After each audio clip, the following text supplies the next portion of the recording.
Most people spend their entire lives trying to be good people, nice people, polite, agreeable, emotionally controlled people. From the outside, this looks like maturity. It looks like success. It looks like psychological health. Society rewards it. Families encourage it. Culture celebrates it. But internally, this pursuit often comes at a cost. Tension, suppression, quiet resentment, a constant effort to hold something back. Because beneath the version of yourself that you present to the world, there's another presence, a part of you that thinks thoughts you would never say out loud. A part of you that feels anger, envy, desire, bitterness, or cruelty, and immediately tries to push those feelings away. According to Carl Jung, this hidden part of the psyche is not a flaw. It is not a defect. It is not evidence that you are immoral. It is not something that only bad people have. It is an unavoidable psychological structure. Jung called it the shadow. And if you do not understand it, if you do not acknowledge it and take responsibility for it, the shadow will shape your life from behind the scenes, quietly influencing your choices, your emotions, your relationships, and what you eventually come to call your fate. The shadow is not simply evil. This is the first and most important misunderstanding. The shadow is everything about you that your conscious identity refuses to accept. It includes traits you were taught were unacceptable, emotions you learned were dangerous, impulses that threatened your belonging, safety, or approval. Anger, jealousy, aggression, sexual desire, greed, selfishness, cruelty. But the shadow is not only dark in the moral sense, it also contains parts of you that were never allowed to fully develop. Confidence, assertiveness, ambition, personal authority, the ability to say no without guilt, the instinct to protect yourself. In this sense, the shadow is not just destructive. It is everything you disowned in order to survive. No one is born with a shadow. The shadow is formed through adaptation. As a child, you learned very early which parts of you were rewarded and which were punished. When you were praised for being quiet, helpful, polite, emotionally controlled, or self-sacrificing, those traits became safe. When you were shamed for being angry, loud, needy, curious, emotional, sexual, or defiant, those traits became dangerous. Sometimes this happened through direct punishment, sometimes through ridicule or humiliation, sometimes through withdrawal of affection, sometimes through silence. But the lesson was absorbed all the same. This part of me is not acceptable. This part of me will lead to rejection. This part of me must be hidden. So, you adapted. You learned to suppress those traits. You pushed them out of awareness. You buried them beneath the surface of your personality. But repression is not deletion. What is repressed becomes unconscious, and the unconscious does not remain inactive.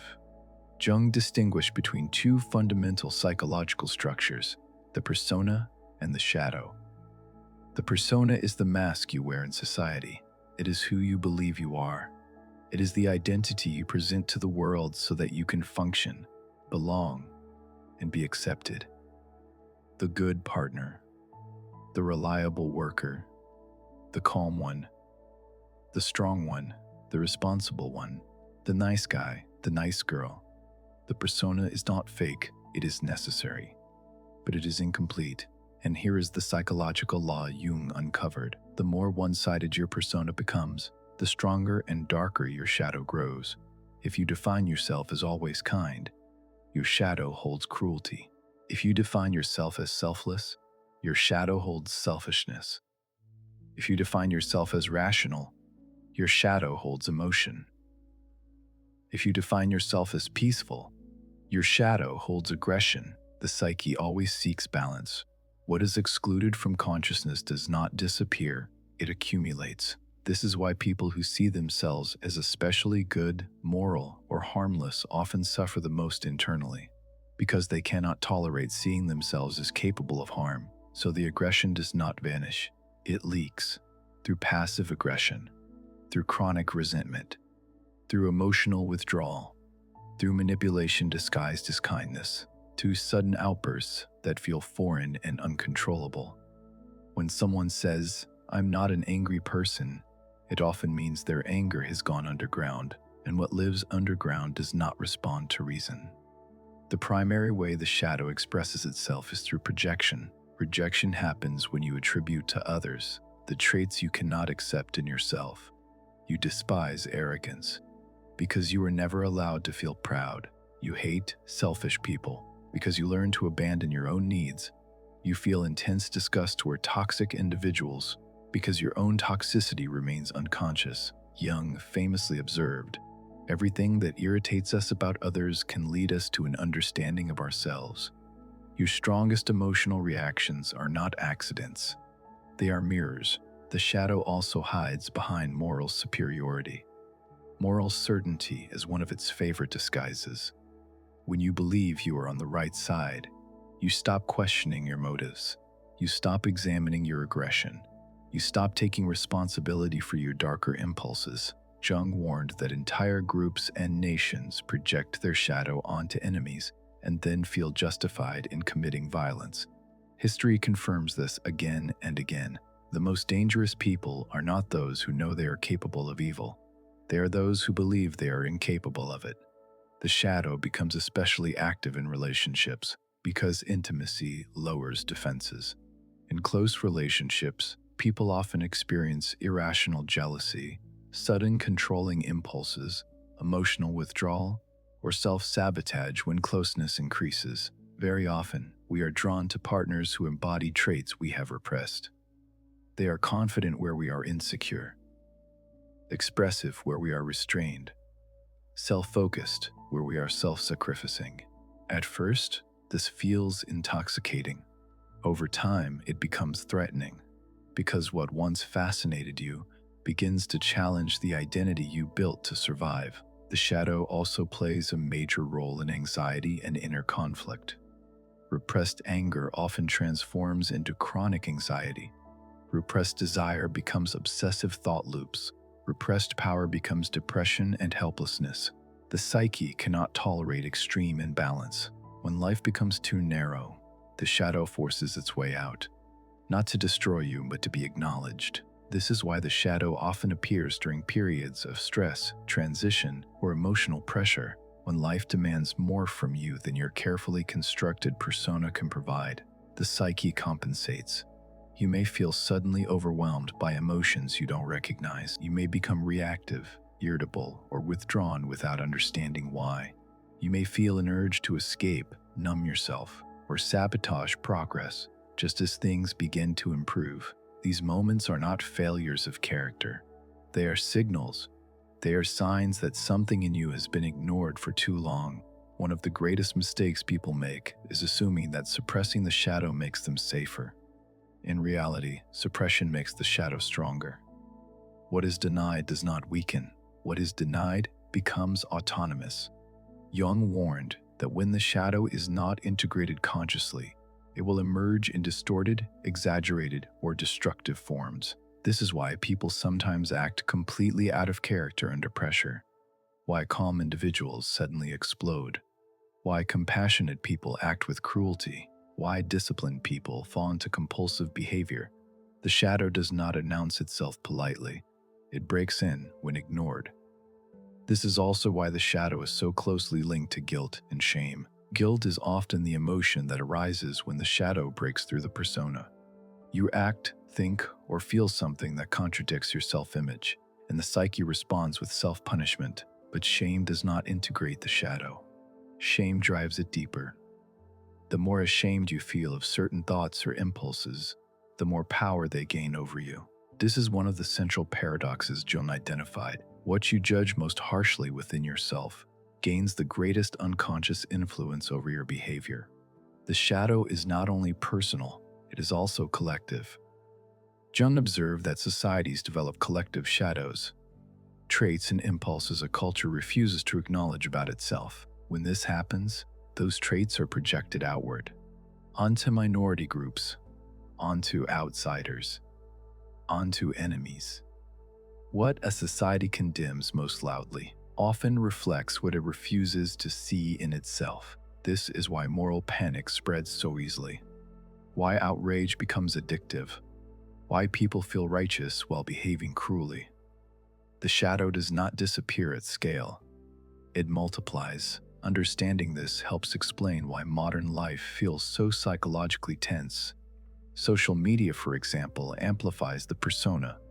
It encourages constant self-presentation, carefully curated identities, public virtue, visible morality. But the shadow does not disappear simply because it is hidden behind a screen. In fact, it grows stronger. Anonymous aggression, online cruelty, public shaming, obsessive comparison. These are not random social problems, they are shadow phenomena. The shadow also plays a powerful role in self-sabotage. People often sabotage success, intimacy, or stability, not because they are incapable, but because those states threaten their identity. If you unconsciously believe you do not deserve peace, success, or love, the shadow will intervene.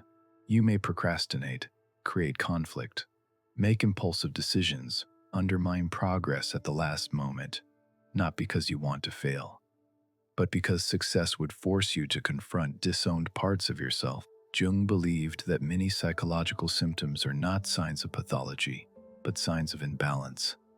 Anxiety often signals repressed aggression. Depression often signals repressed power. Obsessive thoughts often signal repressed desire or control. The psyche is not trying to punish you. It is trying to restore balance. This is why simply thinking positively rarely works. Positive thinking strengthens the persona. It does nothing for the shadow.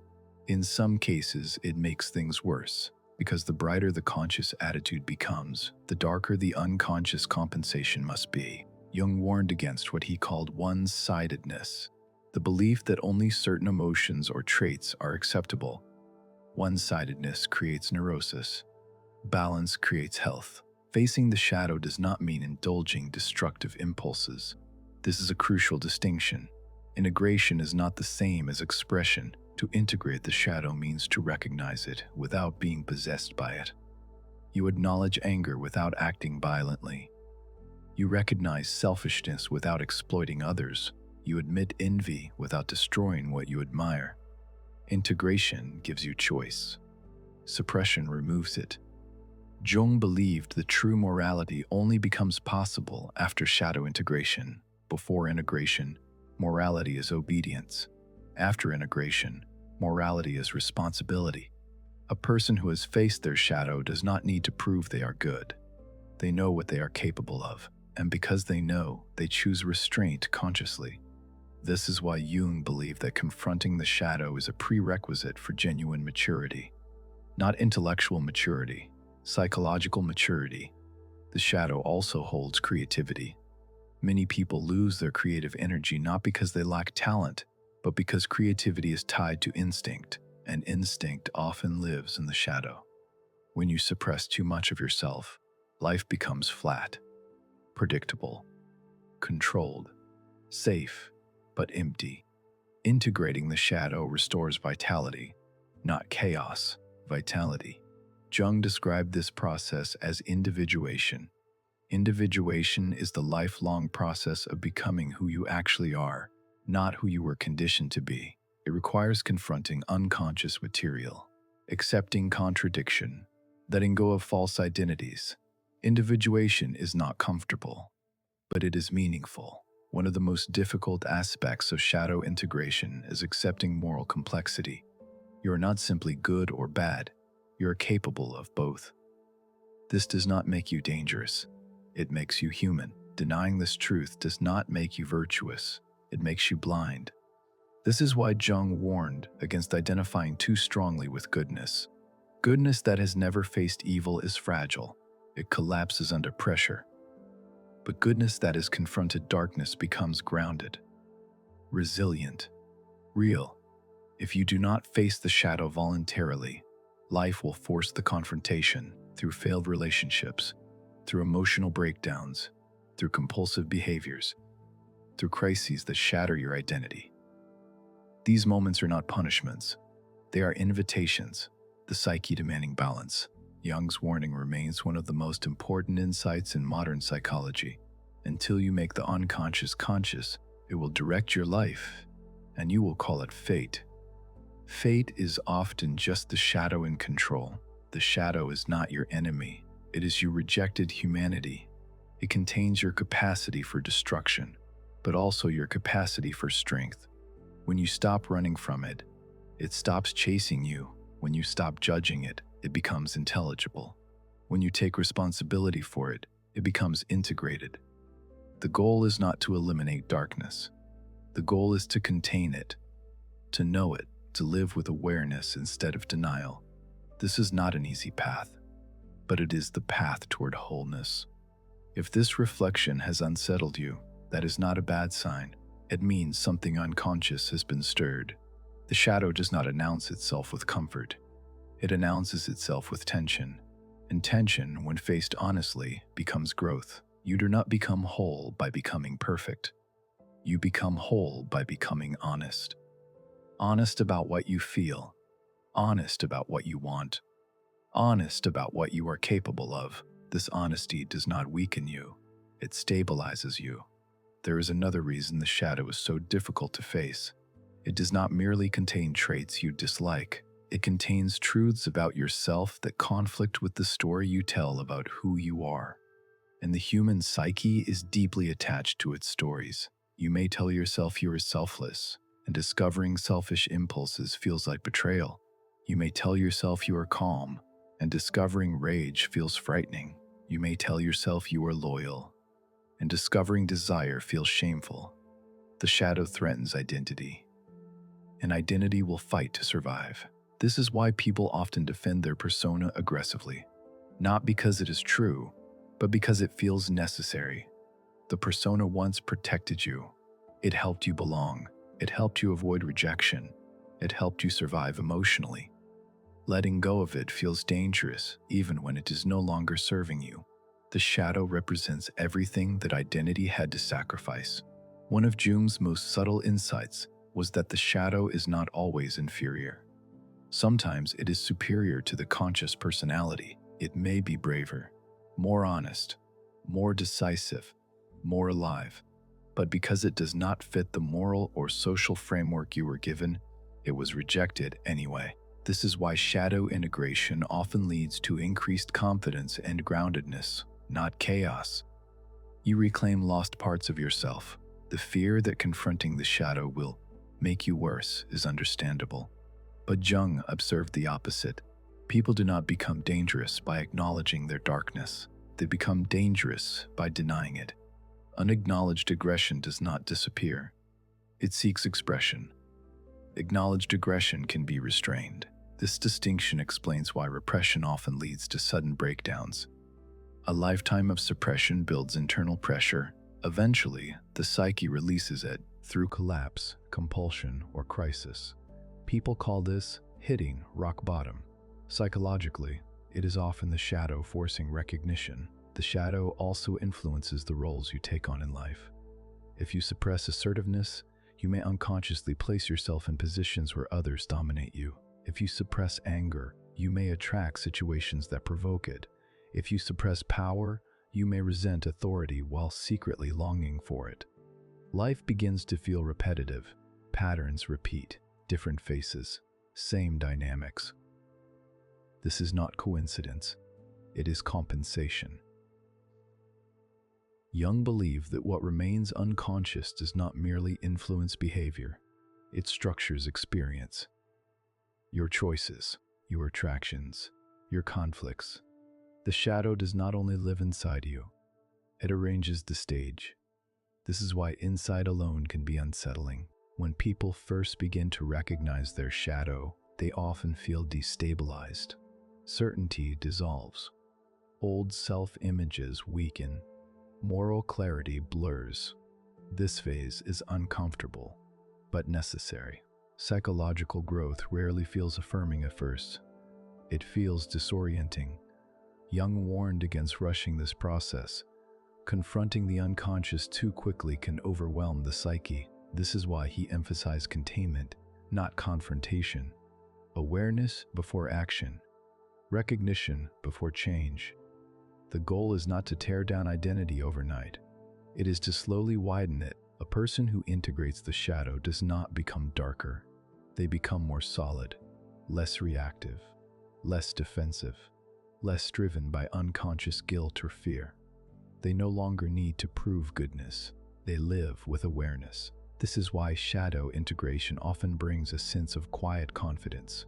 Not bravado, not dominance, but stability. You know what you are capable of, and you take responsibility for it. That responsibility creates freedom. The tragedy of modern psychology is that it often pathologizes what is actually developmental.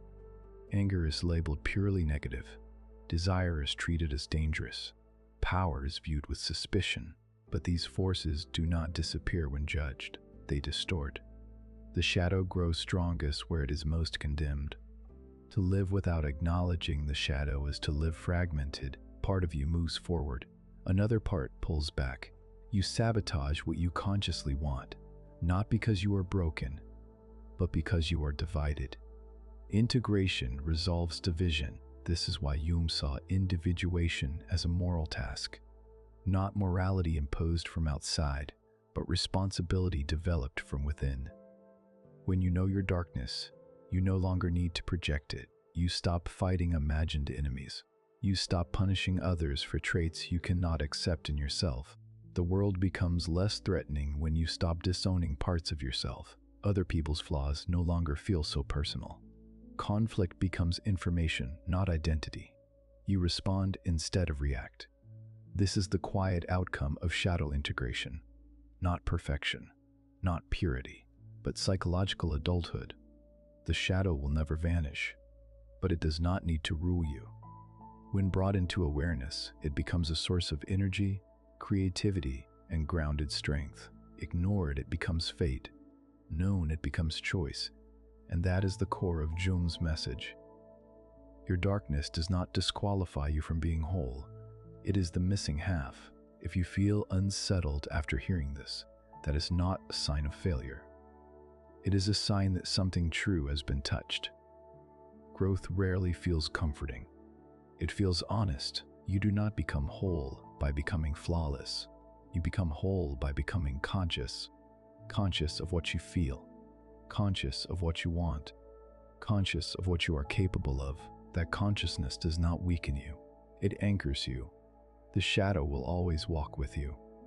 The only question is whether it walks unseen or beside you, acknowledged and contained.